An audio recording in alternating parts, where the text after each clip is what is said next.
Okay, so take the bus here, then the train, get a ticket. Hi, James from EngVid. Ever tried finding a place or going to a new country, looking at the subway or transportation maps to get from one place to another? If you look at those things, they're called maps, right? It will tell you what the city looks like, where you can get a bus at what time. But basically it tells you what something looks like and it gives you a picture of it. And it may not be an exact picture, but it's generally a picture you can work with. One you can go, okay, I'm here and I want to get here and that's how I'll do it. Maps are very effective and very efficient, right? Effective means they get the job done, and efficient, they do it in a quick way. Why am I talking about maps? In many of the videos I do, you'll see what I call mind maps. I may not have called them mind maps, but that's what they are. A mind map is a device or a tool that we use to help us understand something and memorize it. I primarily, and primarily means mostly, use it for vocabulary. But you could use this for grammar. You could use it for learning an entire topic in a foreign language. In that case, or in this case, it's English.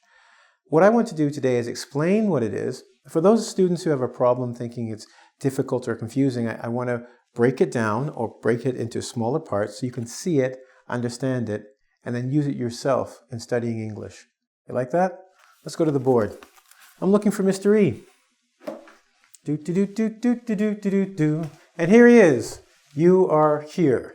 He's here on a map, but I don't know where, and I want to get to there. So I'm going to use this to help me figure out where he is. And we're going to use mind maps now to learn how to work with our English.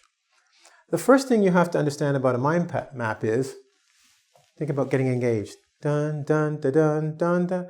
I know, that's the theme from Star Wars. It's the Death Star. That's how I look at marriage. Sorry, ladies. I'm just joking. But engage means to bring things together. When we use mind maps, we use them to take all these thoughts we have in our head, which can be very confusing, and we want to organize them and make it a nice way to follow, like a highway, right? A road you drive through. We're going to organize it so you know exactly where to drive and it's nice and smooth.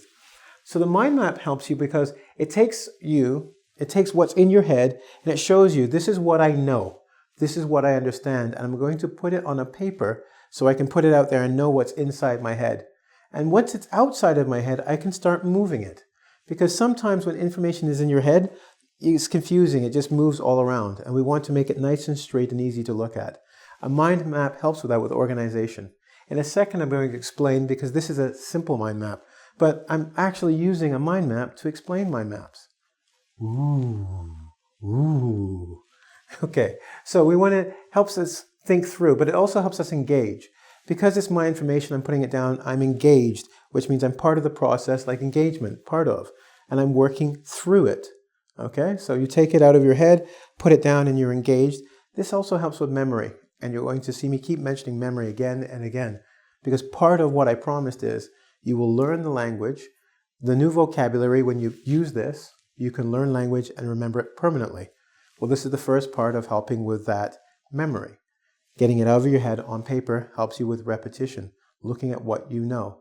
Because if you know it, it's in your memory already. Next, so it helps you understand what you know and then organize the work. What's point 2? Well, once you take it out and you put it on the mind map in another point, you have, these branches, or the first part you see, are the big ones: engage, key, memory, color. These points usually tell us what is important, what I must know about the subject, or the first thing that comes to my head.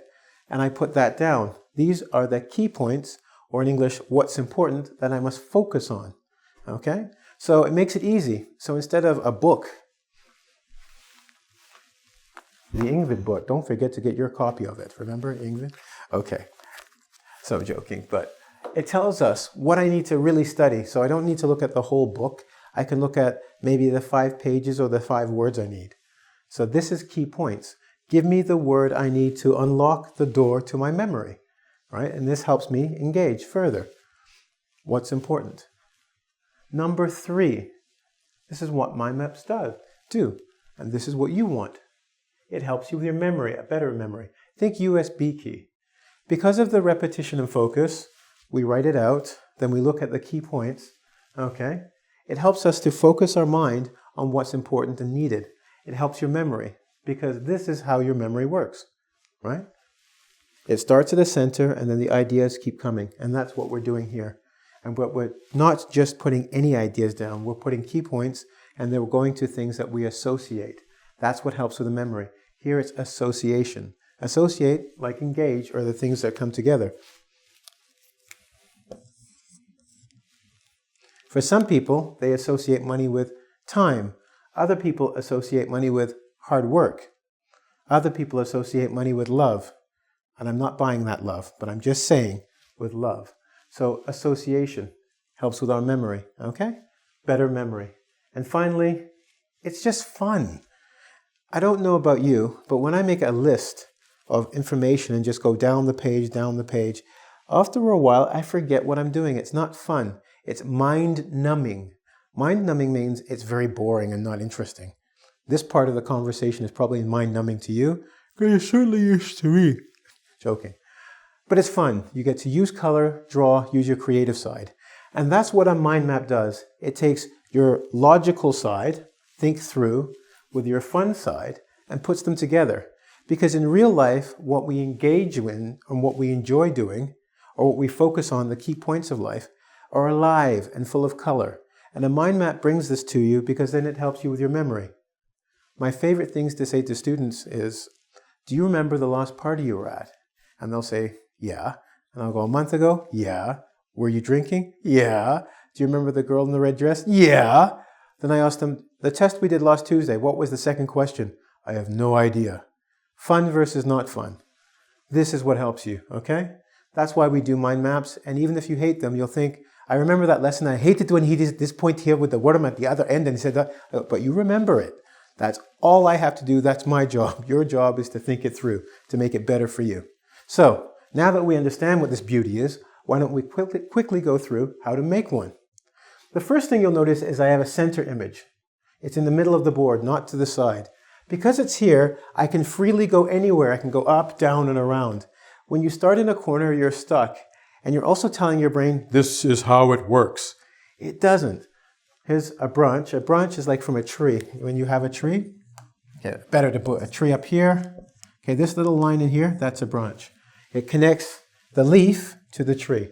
Okay? So when we have these branches and they spread out, what we're telling ourselves is, I have this main thought, but like money, sometimes money is time, it's love, it's other things. There are things that are associated. And if I start in the center, I'm free to go any direction I want. I'm not limited. Okay? Second, colors. Colors are life. Imagine a rose. Imagine a rose with no color. It's hard, isn't it? Because you made it black and white, didn't you? Right?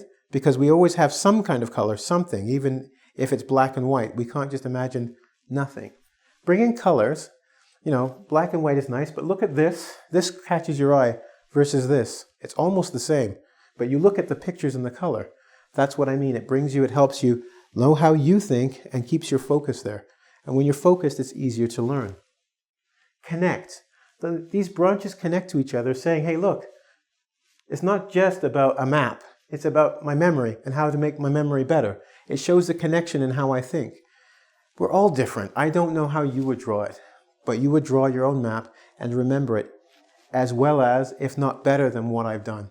All right? So we need these connections, this association to make it easier for each other. Okay? Your way may be different than mine. You might not have a clown here. You might have a beer. I don't know. Or a soccer ball. Finally, the curved lines, it's silly. It's a very small point. But the funny thing about wavy lines is it's much more fun for our eyes to focus on, much more interesting than straight lines. Right? And you think about everything around us, even though they have edges and lines. It's the curvy ones that draw your attention because, well, in nature, there are no right angles, right? Our right angle is 90 degrees. It's always got some kind of curve or angle or circle to it. And finally, one word. No, I'm not finished talking. I mean one word which is different. Each branch has one word because that leads to focus, okay?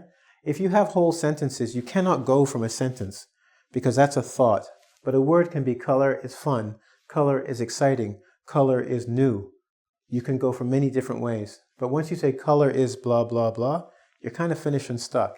So each branch will have a word, because from here you can go memory, not just better, but memory deeper, memory attached or including, right? You can just add words, and one word gives you that freedom once again, or I would say flexibility and focus. Many F words here, that's interesting. Okay, so this is how we work with mind maps.